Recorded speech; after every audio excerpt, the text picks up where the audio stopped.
लेकिन जब भी चर्चा नहीं हुई पिछले कई दिनों में, कुछ इंडेक्स में खास बदला नहीं है। पिछले कई दिनों से बाजार अपनी टिपिकली उसी रेंज के अंदर चल रहा है।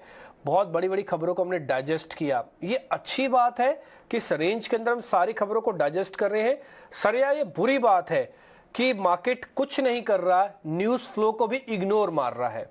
देखिए, डेफिनेटली कुछ नहीं करना भी कई बार बहुत कुछ करना होता है। और खास करके जो नेगेटिविटी मार्केट ने एब्जॉर्ब की है, ये क्लियर इंडिकेशन दे रहा है कि मार्केट की जो इनहेरेंट नेचर है, जो मैक्रो जो पिक्चर मार्केट का अभी भी है, वो बुलिश ही है।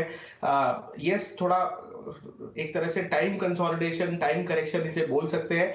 बट मेरे हिसाब से ब्रॉडली अगर हम अभी का स्ट्रक्चर देखें, खास करके कल जो एक तरह से शॉर्ट कवरिंग हमें देखने मिली मार्केट के अंदर, और निफ्टी ने जो थोड़ा धीरे धीरे करके सरकाया अपने लेवल्स को, पहले 17,300 पे लो बनाया हमने, फिर 17,500 पे एक बेस बनाया, और अब मुझे लगता है कि 17,800 पे ये बेस शिफ्ट हुआ है।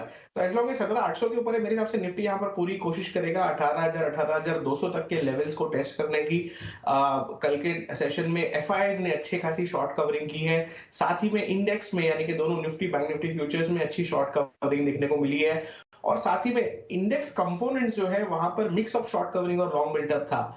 तो जनरली जब बड़े डेटा चेंज होते हैं तो थोड़ा सा मार्केट में पोजिशनली सेटअप स्ट्रक्चर चेंज होता हुआ दिखता है, और हम एक क्रूशियल एवरेज के पास ट्रेड कर रहे हैं। देखिए, कल के सेशन में निफ्टी ने एक डिसाइसिव क्लोज दिया अपने 20 दिन के मूविंग एवरेज के ऊपर, और आज हम 50 दिन के मूविंग एवरेज को निकालने की कोशिश कर रहे हैं। अब ये 50 दिन की मूविंग एवरेज है कहां पे? 17,960 के लेवल पर स्पॉट के हिसाब से 50 दिन की मूविंग एवरेज है।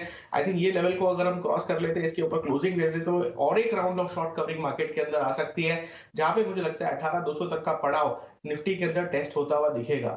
मार्केट इजी नहीं है, थोड़ा स्लो और स्लगिश है, बट मेरे हिसाब से जब तक 17,800 का लेवल टूटता नहीं, निफ्टी के अंदर कोई मुझे परेशानी होती हुई दिखाई नहीं देती है।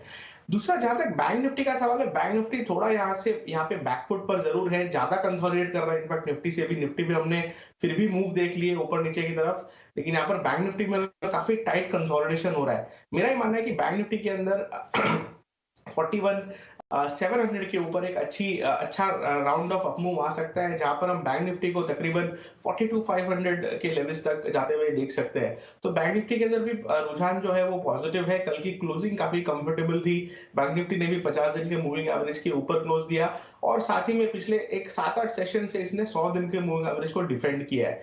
तो basically base shifting bank Nifty में भी देखने को मिल रहा है। दोनों इंडाइसेस में डेटा जो है वो पॉजिटिव रहा है, एटलीस्ट कल के सेशन में। और लास्ट 3 सेशन से एफआईआईज ने कैश में बाय किया है, और ये काफी समय तक सेलर्स थे। तो एटलीस्ट जो लास्ट 3 दिन का डेटा है, डिलीवरी बेस्ड जो इन्होंने बाइंग की है, वो एक पॉजिटिव संकेत है, और मेरे हिसाब से मार्केट में डाउनसाइड जो है वो लिमिटेड रहेगी।